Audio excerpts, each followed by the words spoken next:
This is the BenShearGolf Podcast, where we will be talking science, fitness, and everything golf performance.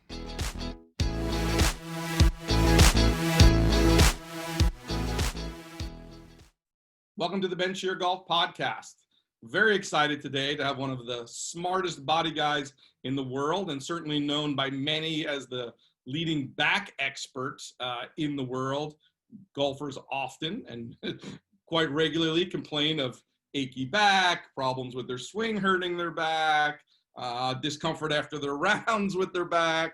You know, so many people suffer from low back pain, not just golfers, obviously, but people of every walk of life, but certainly golfers who want to be able to get out there and play on a regular basis are struggling with this quite often. So I felt like if I'm doing a performance podcast for golfers, to not address low back pain and discomfort would be a disservice to the listeners. And if I was going to discuss it, no better person in the world to discuss it with than Dr. Stu McGill.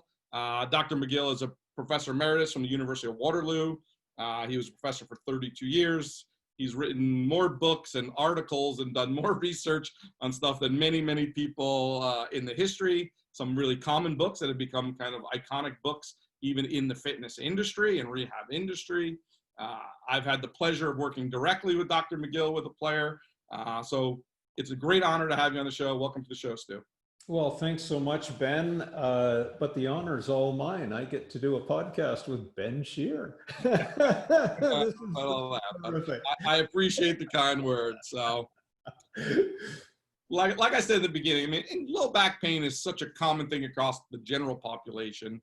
But you know, the general population is filled with golfers. Like, people play golf. It's the number one sport for, you know, the everyday person in the world. People play golf from 8 to 80, whether it's super competitively or just for fun, but they're all out there, and such a big percentage of them are suffering with, you know, various degrees, obviously, but issues with their low back. You know, being a guy who deals with, can you tell us a little bit about your back and spine research that you've done? And we don't even have to get into the golf part to start, but obviously you've done tons and tons of research, you know, just some general, let's call it the cliff notes of some of your important research for the listener.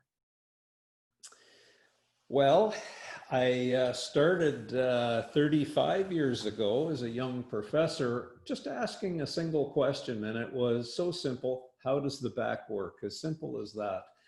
And we developed a couple of quite unique approaches. The first was we tracked motion, which is familiar to every golf coach. You obviously quantify golf swings, but we added to that electromyography, which measured the activation of the various muscles, and some are deep inside the body, and we would have to use needle inserted fine wire electrodes and whatnot to measure these muscles.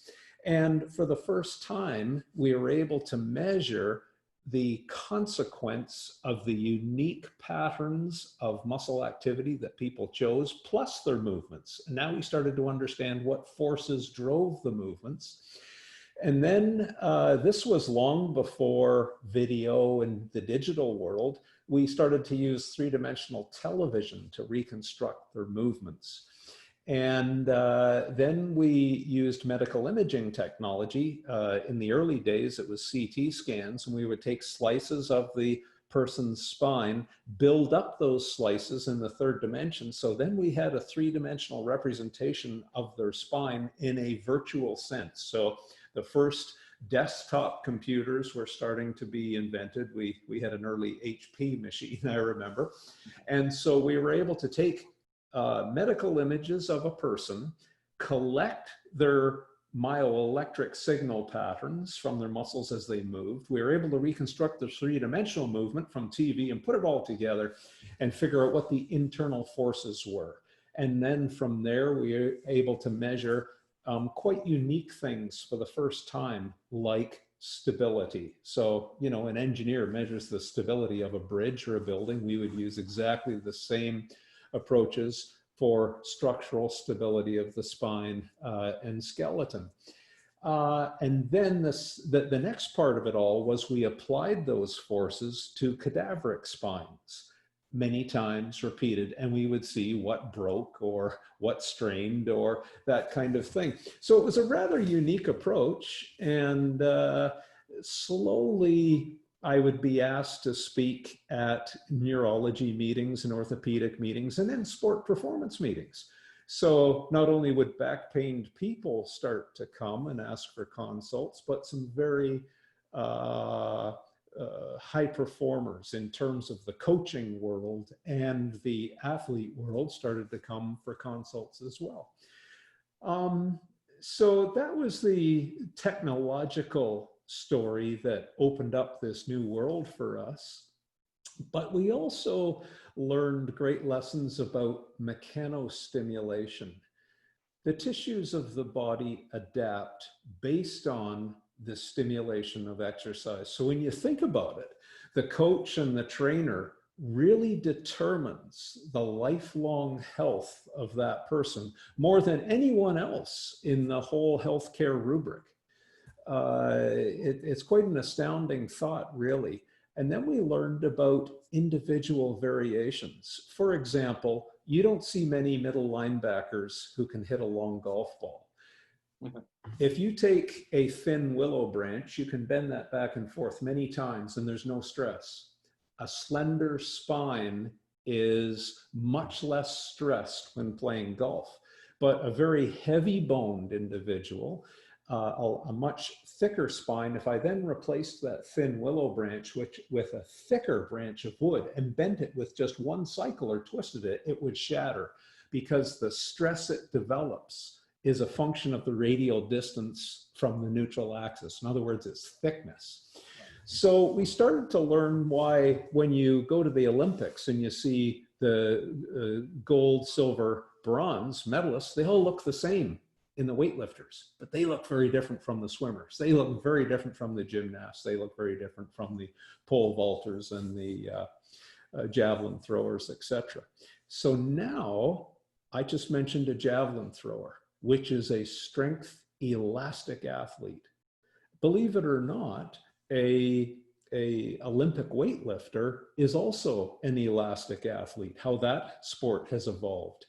The sprinters are pulsing machines where the speed that they can turn over their legs is a function of the cleanness of the muscular pulse. How quickly can they turn the muscle on, and then how quickly can they relax it to allow a fast recovery in the cycle. So all of these things, features, we would learn about, and we would continue to investigate them. And that's just my nature, the way that all came together. And the final little bit, I know you wanted a cliff note, but I'm giving you a little bit of the breadth. Yeah, no, I love it. The last bit was the assessment.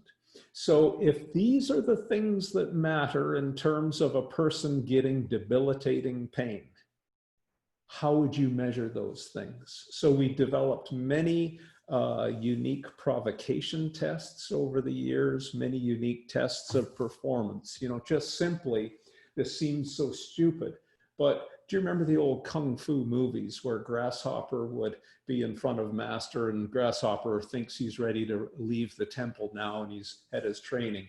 And I'll say to an athlete, okay, put your hand over the pen and grab it before it drops to the floor. But when the athlete can grab that, now is that something that you can enhance in the strength gym? It isn't actually. It will probably slow you down. That's neurological training, which comes at a price. So we learned a lot about the trade-offs of what you have to give up to gain something else on this athletic merry-go-round.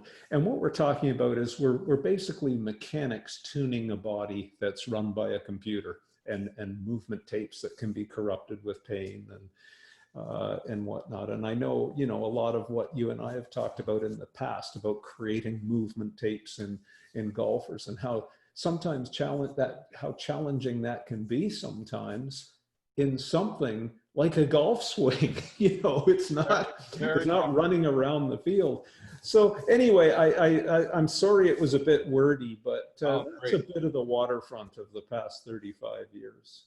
Yeah, so look, I mean, so it sounds like you guys, basically, to oversimplify it, is like you guys were doing technology stuff that now has become popular, probably while it was very hard and painful and torturous to do, to create three-dimensional modeling and all of that stuff. But that's the way to learn, right? I mean, it gave you a truer understanding than two-dimensional understanding that, preceded it, right? So, and then you went in and looked at both the movement and the muscular activation, for lack of a better way of calling it, that created those movements, and then connected the dots between those different issues, right?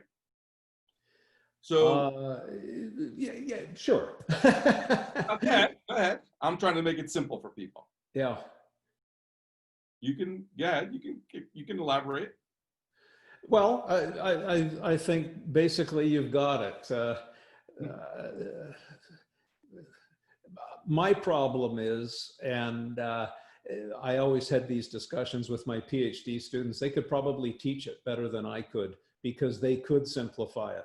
Whereas in my brain, I always had all of the experiments and the inside stories. And I think, oh, but wait a second, what happens if this happened? And that would be the exception. And then this drove that. So my grad students were able to simplify it better than I. Yeah, so I'm just trying to make it tangible and easy for people to kind of oversimplify. So within that research, I mean, I know one of the big things in your work is, and you talk a lot about flexion intolerance for people. And for people that kind of understand, maybe flexion just means bending forward. Go touch your toes, whatever you want to call it. You can do that more from your hip or your spine, but generally bending forward. That flexion issues seem to be one of the biggest problems that you see with golfers as related, well, not golfers, people, should I say, in general. Can we talk about that for a second? And then I'm going to start trying to tie some of that into golf. When people have pain, to me, there's no such thing as non-specific back pain or backache. It's always very specific. And the first level of subcategorizing it could be based on motion. So you happen to choose bending forward. So I'm just going to sit up. Is this video and audio, Ben, or just audio? Yeah, well, it'll be both. Okay, so I'm sitting on a stool, and if I sat upright and grabbed the stool seat pan with my hands and pulled up about 20 pounds with each arm, let's say that didn't replicate my back pain. But if we then said to the person, I want you to slouch down like this around your back. So that is now achieving spine flexion. Now pull up. And if they say, that is my familiar pain. You just identified that bending forward and being loaded is the driver of their back pain. Now, there's many mechanisms of that. The most popular one happens to be a disc bulge that would grow as a function of the hydraulic pressure in the nucleus being driven back and pressurizing a nerve root. But just as likely could be an extension-driven mechanism where let's sit on the stool now and let's arch back. Let's start mimicking a golf swing. Let's drop one shoulder back. If you take an Olympic discus thrower, you can take them through all kinds of tests to find their pain, and sometimes you'll be hard pressed and you say, well, what causes your pain? Oh, it hurts when I do this. Well, that is the wind up of the discus throw. So, you say, well, how many times do you throw a discus a day? Oh, I train with 50 throws a day. 50 throws a day. Anyway, you can kind of get where I'm going to with golf, in that biology is not infinite. Not everybody can just swing a club or lift weights or run or do whatever. There's always a biological limit. If the person stays below the limit, that mechanical stimulation is anabolic. It's building and adapting your body. But when they cross that tipping point, it now becomes catabolic, and cumulative stressors develop. Micro fractures, micro debonding takes place in bones and ligaments and the discs of the spine, etc. And this catabolic process takes over, where cumulative trauma precedes now faster than the rate of repair. So all of these things are in the mix, so to speak. And to get back to your original question of flexion intolerance, the modern lifestyle where some people sit at a computer for 10 hours a day, and then they'll sit in their car, and then they sit and watch the television, and then they go and swing a club. I mean, the cumulative low grade loading throughout the day will create a process where the adaptation can't keep pace of that very micro level trauma, and they get in trouble. So there are antidotes, and I know you're well versed in those, but a good coach knows the movement antidotes to a lot of this cumulative stress, and how you can adapt their body to be more resilient for some of these things. But just as there's flexion and extension intolerance, there's twisting intolerance, there's compressive load intolerance, there's shear intolerance, there is intolerance due to different tissues. And, you know, if we take the typical lifespan of a golfer, the chance of them experiencing these various different cumulative trauma scenarios changes throughout their life. And, you know, you don't train a 60-year-old golfer the way you did a 20-year-old. So all of these things are moving targets. And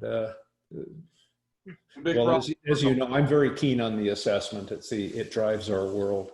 Right. So let me ask you this. So obviously you start with this incredible understanding of how the spine functions and work with general movement. And then I know you did some research for a project called The New Science of Golf.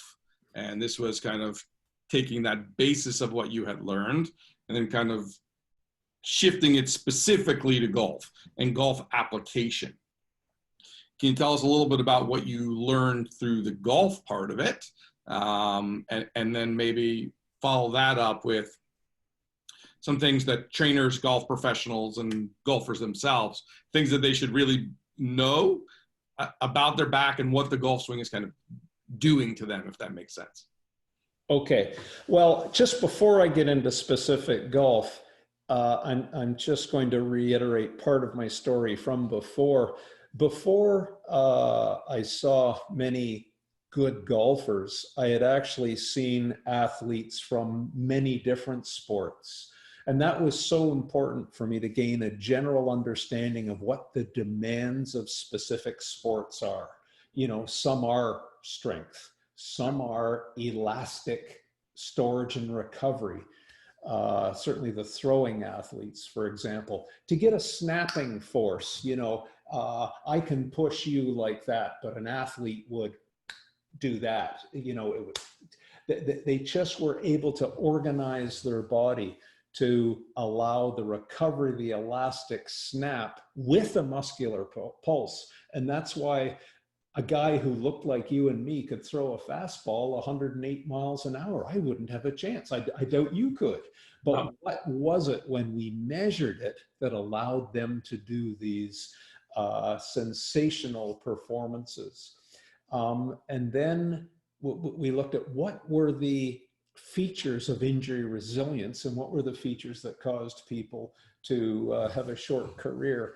Anyway, I learned my chops, so to speak, on how to evaluate the demands of different sports and whatnot before I really got into golf. So that was the important foundation. But then when I first came to consider golf, you know, some pretty good golfers were showing up only because they have back pain. Everyone who comes to me, first and foremost, no one would. Without giving names, how many professional golfers have you worked with? Well, I can tell you certainly some of the absolute best in the world. You know, sometimes I might not even see a golfer and I'll be part of the consulting team, right. Believe it or not, with their coaches and that kind of thing. I don't know, Ben. Probably a really top golfer every 6 weeks, perhaps. something. I mean, as you know, back pain, it's not I think uncommon. the average listener doesn't realize how many tour players are truly suffering with back pain on a regular basis. Oh, the stories I could tell you. No one plays golf for back health. They do things to manage their back pain so they can play golf, is the reality of it. And I think that's important for people to understand that, like, golf itself, as its with its one-sidedness, with the combination of the high velocity of movements, the coupling of, you know, flexion, extension, rotation, side bend, like all the dynamic things that are happening at the spine in such a quick downswing, 0.3 seconds, right? I mean, in such a high ballistic movement, is just not good for you. And as a trainer, you know, oftentimes when you see players who tend to work out, who have back issues, the general public's feeling is they'd love to blame the trainer, right? Oh, see, he's working out. That's no good. That's no good for golf. And it's like, I always say, like, the guy goes to the gym 3 times a week, 4 times a week for 45 minutes. He hits balls for 5 hours a day, every single day. If I measured the cumulative forces on his bodies from his golf swing versus his workouts, it wouldn't even be close. Right, right. Well, to get back to the golf specific question, so I'd had this background in general elite athletics and trying to determine the mechanisms of their back pain. So when the golfers really started to come, I wasn't trained in golf. I wasn't a golf coach. So I didn't come from that perspective. I came from a scientist's perspective where I said, what are the demands of golf? And I would measure and assess these really good golfers to see how come it's not the strongest guy who can hit a ball 300 yards plus. It's the guy who actually only tries 40%. So this is weird for a lot of strength coaches. They think getting an athlete stronger is going to hit a longer ball. I said, well, wait a second. That's not what I measured the great ones doing.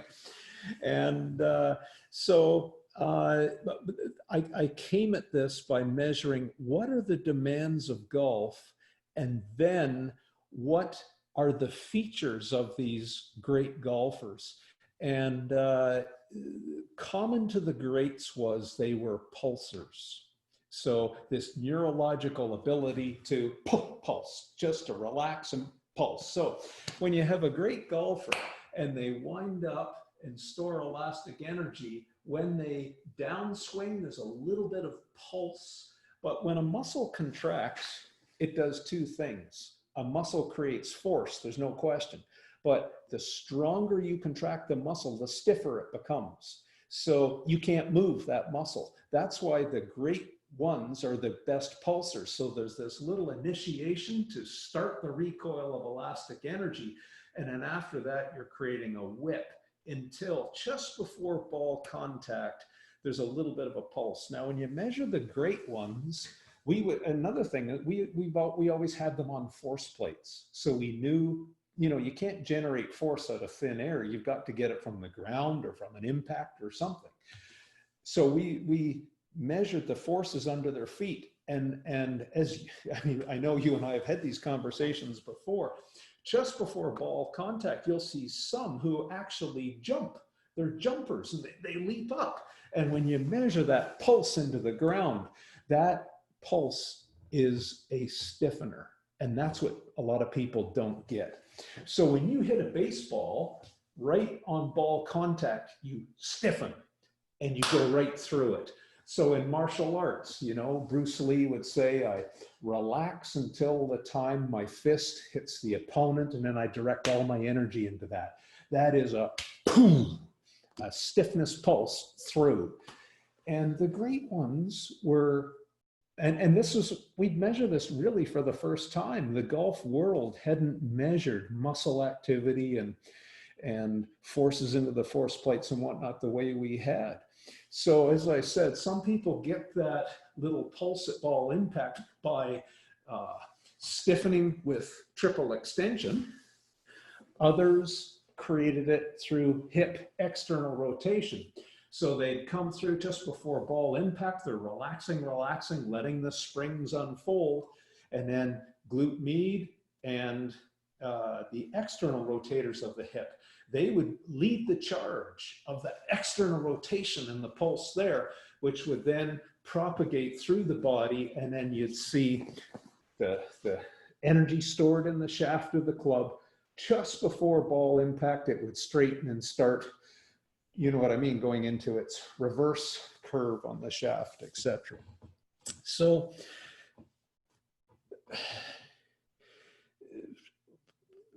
how they achieved this pulse was a stylistically different. It was either a jump or an external rotation.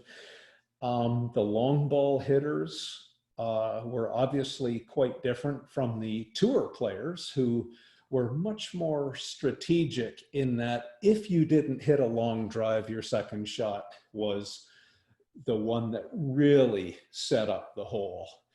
And that strategic ball placement, I never realized how strategic when I first started in this pro golf was versus, say, just hitting a long ball. Sure. Yeah. And guys like different clubs, they like different distances, they want to leave balls in certain spots. Exactly. And then there was a third category of golf mechanics and physiology that we measured, and I can just say they were just smooth.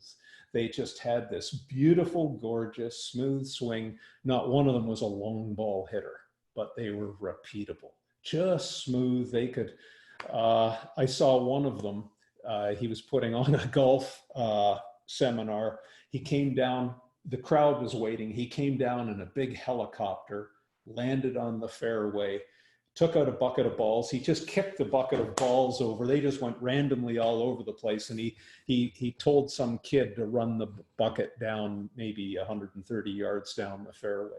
And he just took, I can't remember what it was, say it was a 7 or an 8 iron. And he just took swipes and cuts.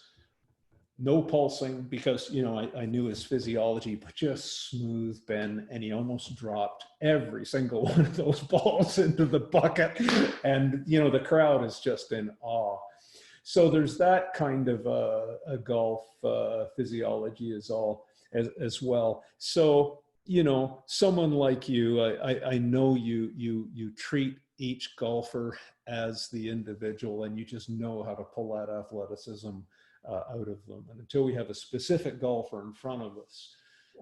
Let me ask you this. I mean, obviously golfers, many of them are, the average golfer, should I say, in the United States, is a 56-year-old male person. Obviously, we're all aging. Our elastic properties are not probably what they once were in our teens or our 20s. Our firing timings and sequencings and our pulsing and the timing of turning off and on muscles is slowing down. All of that stuff is not working for us as well as it probably did when we were younger, let's say. And there's no way to, you can train to be the best you, but at some point, you know, it's like anybody, most guys who are 65 can't dunk even though they did when they were 18, right? Like at some point you just can't, you don't have that anymore. And I know people don't like to hear that, but that's just the reality. Right? I mean, you know, you're a kid, you're young, you're elastic, all of a sudden you're done with college, you're 25, 20, whatever years old, you get a job. For many people, that means sitting behind a desk or a driving wheel for 8, 10, 12 hours a day, right? And all of a sudden you're 50 years old and you still see yourself through this lens of that young kid, right? We all do that. I mean, right? Yeah. You know, we all like to pretend somehow we could still be who we once were, but the reality is we can. And so if the average golfer is a 56-year-old guy, from a technique perspective, and not necessarily from a shot quality perspective, but from a back health perspective, what things stylistically would you be recommending for people to make the game and have more, let's say, make the game easier on your body, allow you to have more longevity, and not be, you know, having to have, you know, 3 bourbons and 4 Advil before each round? Or after. Well, I appreciate where that question comes from. Right. There would be several examples I could give you, but here would be a very common one. You will notice, and I'm sure, I think I'm a little older than you, but as you cross 50, for example, a lot of people will start to lose the ability to press weight overhead. The ball and socket joints, by the time you're 50, they start to get a little bit less mobile and a little more grumpy. The other ball and socket are your hips. Both hips and shoulders are primary for golf. So here would be a common situation. We have an aging golfer now, and you look at younger golfers, take any tour player you like who's a little older and look at some of the older photos of them. You'll see much more rotation taking place in the hips. Age will steal that rotation. So what the golfer will do to try and maintain the distance is now they will start to lead with the hips at ball impact. What makes up for that? Their spine. So if they lose hip mobility and try and make up for it with their spine, and this isn't only a problem with golf, I've seen it, believe it or not. Do you know what timber sports are? The guys who chop down trees and logs and use chainsaws and went out in competition. I've had world champion timber sports athletes. Baseball players would be another one. As the hip mobility starts to become compromised with age, they try and make up for it in their spine, and they lose the whip, and they start creating more power in their spine, and that's the problem. So when we measure that in our assessments, let's call that the lateral crunch. So if we measure, just stand there, and let's address a ball. Now, show me what full right rotation is, show me what full left rotation is, now show me what full right lateral bend and what full left lateral bend is. So now we have an idea of what the spine is capable of in terms of right lateral bend. There's 100%. Then let's watch the golf swing. If they hit, because of the stiff hip, 100% of right lateral crunch, now I defy you to go at 100% effort 100 times or 130 times a day to 100% and slam into that range of motion hard. You tell me if you're not going to create some cumulative micro trauma. So there would be an example where, as a coach, and as you know, if I'm brought in as a consultant, my job is to help identify the source of the pain or the pain mechanism, get some progress in reducing the pain, and then get them back to the golf coach, because it's them who will do these stylistic changes. I don't need them to go to take out the lateral crunch. I just need to avoid 100%. So if they go to 95, I'm happy. It's the end range slam, tissue to tissue, that really aggravates a lot of golfers, to use your 56-year-old analogy. So now it's up to you to start. I could give you a few hints, as you know, but it's really up to the coach then at that time to start to back off the mechanic of the pulse at impact and make sure they're not at 100%. And it might also be in a twisting rotation as well to make up for that. So, you know, we might do little drills where there is a square address. Can you get back to the square, impact, take away, and follow through, and reverse the other way, instead of being there?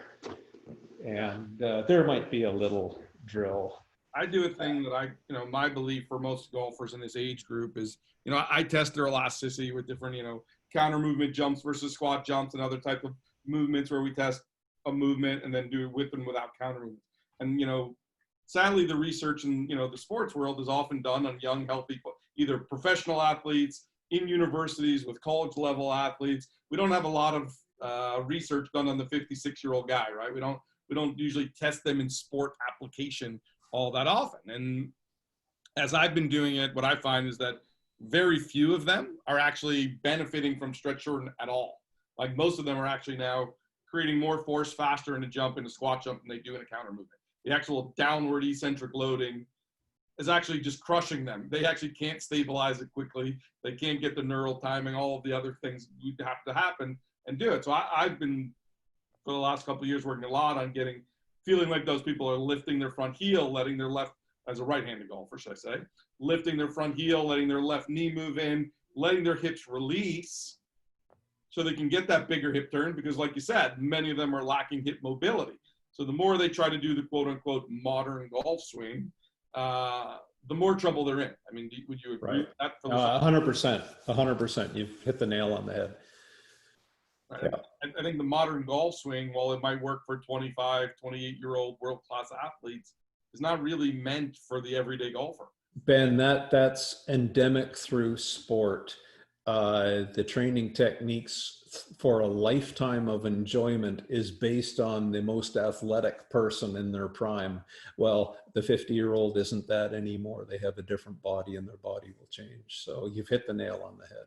And I had this conversation recently with a golf pro, and I was trying to think, he's like, well, wouldn't you just think getting them as close to those ideal guys is the best approach? No. Get as close as you can? I was like, no. I was like, not even close. I'm like, figure out what's ideal for them and move them closer to that, not what's ideal in some, utopic world, and right. try to move us all to that. I go, that doesn't make us better. Like, that's the problem with golf instruction all too often, is we look at models of the best players in the world, and we think that taking some 55-year-old guy who maybe never even played sports in his life, forget about he was a good athlete as a kid, and trying to get him to do what Adam Scott or Tiger Woods or, now Bryson DeChambeau or whomever, to think that you should be trying to do that is insanity to me. Right. I couldn't agree more. That's what I was trying to point out earlier. When we measure the demands of the sport and then we measure the capabilities of the athlete to meet them, rather than the older model of go looking at Tiger or some of these other elite performers and try and emulate them. It's the pathway to pain. Yeah, and I tell people all the time, like, look, we can all do things in the gym and through coaching and style and technique for us to be our best, whatever that may be. There's a big range for all of us, our worst versus our best, probably assuming we have the right style, we're doing the right exercises versus sitting, the wrong style sitting on the couch, right? Like, the difference between those two people can be dramatically different for each one of us. Oh, for sure. Yeah. But I say, you still have to, each person, and, interesting as a science guy, like, in the performance world, everything is an N of one, where we can't look at averages, let's just say, and say, oh, the average tour player does this. And if we moved every tour player closer to that average, most of them would get worse. Right. If I took Jason Day and I said, you're going to do what Bubba Watson does, and we average the two of you together, and we move both of you to the middle, neither one of you may be as good as you were before. Right. And then we have to there you go. I just had some data going through my mind there. I'm sure, I know. Yeah. But right, I mean, and there's a performance model and there's a health model, and they have to overlap at some point, but they're not necessarily directly correlated in professional sports, but they need to be in amateur sports. Right. So if a guy says, well, I can make $25 million and I'm going to blow my back out, but I'm okay with having to retire at 25 years old with my $25 million. I don't know that I can be as good the other way. Well, you know what? That might be his choice to make. Maybe it's the right decision or the wrong decision, but that's his decision to make, right? Where most of us are just trying to go out on a Saturday and Sunday, enjoy a nice day outside with our buddies or our family or whomever, and like I said, not have to be pilled up or drunk or whatever to alleviate the pain of the game. So let's do it. So obviously I know in your books, obviously I've read your books, we've spent time together. You have lots of really cool basic exercises that can help a lot of people. Really simple things that people could do day to day who are suffering from back pain that can make a huge, huge difference for them. Can you share maybe a couple of your little pearls that you kind of think are foundationary to people with their back health? Right. Well, in general, I'm just going to put a rider on that, Ben, because as you know, people, they come to me with back pain. I'm not the first person they've seen. I'm usually the end of the line, which means I have to be a bit more thorough than everyone else. So I do an assessment and create a very customized program for them in terms of exercise technique, volume, rest periods, and all this sort of stuff. But I know that's not your question. So in general, you have to think of general mobility. So hips, it's internal, external rotation for golfers. Mobile shoulders, of course, mobile thoracic spines. If you look epidemiologically at recreational lifelong golfers, the chance of me finding overuse pathology in the lower thoracic spine is actually quite high. So how much more mobility do you want to work on there? You might go and tickle the dragon's tail and get burnt a little bit. So, you know, we talk about the art and science of what a great coach is. Yes, there are some principles, but if you can't read people and haven't been in the game long enough to know what is appropriate volume and when to push and when not, it's not something that I can really teach you. That comes from being in the trenches and looking like you and I to be around for a few years. And I wish I could be more specific than that. But there's no question we've seen some spectacular recoveries in pro golf in the last 3 or 4 years. And they've really been based on focusing on addressing their low back pain with what's called core stability. So the big 3 exercises are non-negotiable. They were designed to spare a person's spine and create both a mechanical and a neurological stiffness around the core. Now, some golfers are afraid of that word, stiffness, but stiffness is actually the right word. Stiffness is you apply a force to a material, and how long or much it elongates is the stiffness. So it's really just describing a not tightness. It's the ability to create stiffness when you need it. Yeah, and Not if you don't, if you like immobile. right now, a spring is 100% stiffness, and if you don't have spring stiffness, you can't store and recover elastic energy. You have no athleticism at all. So backswing is all about storing energy in the elastic tissues. So great trainers will tune that fascia myofascial complex in a golfer. And as best you can, optimize the pulse and the whip. We've put a general program in our video, The New Science of Golf. But if the person has pain, my advice to them is, this is why they don't get better from their back pain and they don't get back to golf.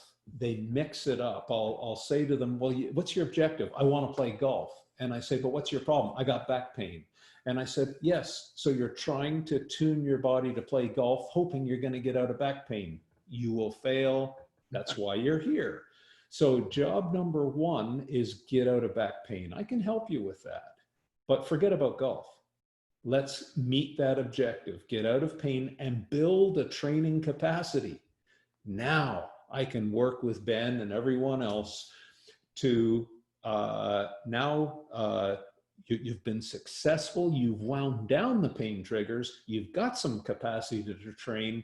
Now your objective is, I want to play golf. Great, we're going to get you there. So it's always a 2-stage process. Get out of pain, and for that, the best resource I have for that is our book, Back Mechanic. But once they're out of pain, go to New Science of Golf and choose a really good golf coach.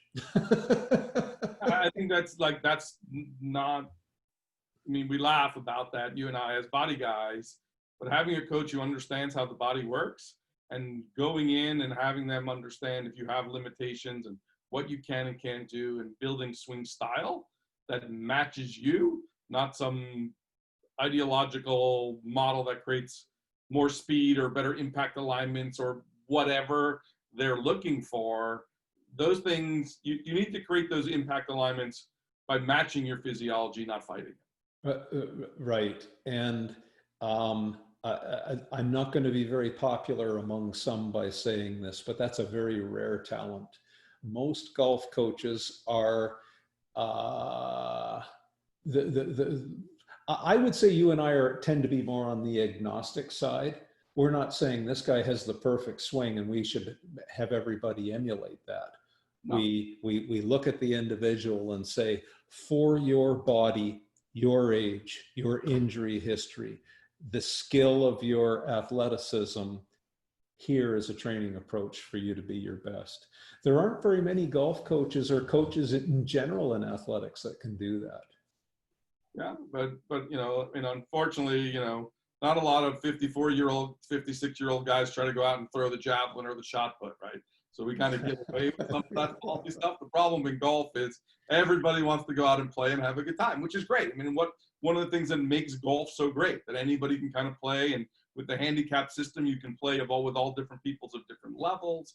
I mean, there's some incredible parts about it, right? So unfortunately, the burden on the golf professional is higher because they are working with older, broken down, less athletic, blah, blah, blah populations as well. They may have some very high level, young, great elite players or tour players. But they also probably have, Mr. Smith, the accountant, who sits behind his desk for 50 hours a week for the last 30 years and wants to get up on Saturday and Sunday and shoot a good score, right? And it never amazes me the passion of golfers who are extremely successful in their lives as an accountant or as, whatever it is they do. And yet their passion for golf, you just don't see it in other sports. Yeah, I mean, look, when I started doing golf, because I did other sports before I did golf, and I was looking for a way really to fill my training days. I didn't really want to train general population. I was looking for an athletic population that can come in the morning, can afford my services and all that stuff. And, golfers fit that void. Like, 'cause golfers, they could be businessmen, they could be women, they could be whatever. There were a lot of them. They tend to be more on the affluent side. And, when I started digging into their passion, it was incredible. And being a guy who works out on tour, I can go out on the road and, whatever, I'll go to the Players and come back from TPC and people say, oh, how was your trip? I said, oh, it was a good week, whatever. And like, oh, I remember played there in 1984, hole number 4, hit my drive into the right rough. And they tell you the whole story. It's like, oh my God, these people remember every shot they've ever hit. Yeah. Incredible. It really is incredible. It is. So, but I haven't played much golf myself, but I can go back to 1984, and I'm not joking when I say this. And I hit a shot that I wasn't even trying. I just teed up the ball and I drove the green. Never did it before, never did it since. But I think that would have been, I know exactly where I was, 1984 in Elmira. And those shots, when you hit those shots, that's what hook people to golf. They just feel like, oh, if I could do it once, I can do it again, right? That's right. That's what mesmerizes. My son, he's a big hockey player, not a big golfer, but he went and played last week with his buddies, and I was like, how'd you play? He's like, oh my God, I'm so bad. But he talked about this one drive that he hit, like the greatest that he's ever had in his life. And it's like, that's what's unique about golf. Like when you just get it right, when everything just squares up perfectly, it's such an incredible experience. So. I agree. Well, I appreciate you coming on. That's some great advice for people. I certainly recommend people getting your books. If people want to find out more about you, your programs, get in contact with you, how do they do it? Well, basically, I'm not that good with social media. We have someone who looks after it, but truth be known, just go to our website, backfitpro.com. Yeah, so backfitpro.com.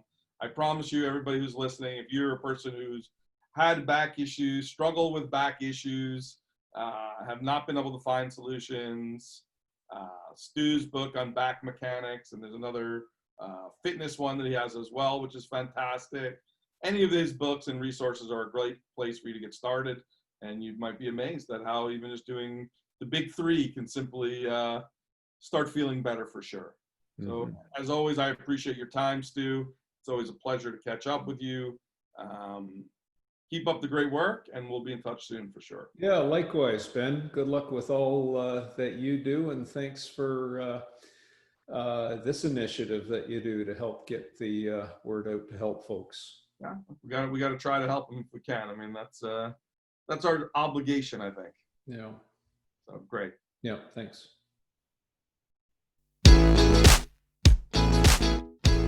Thanks for listening. Please give us a follow on social and check out our website at www.BenShearGolf.com for all of our programs and products. Also, be on the lookout for our next episode as we continue to discuss the best of everything golf performance.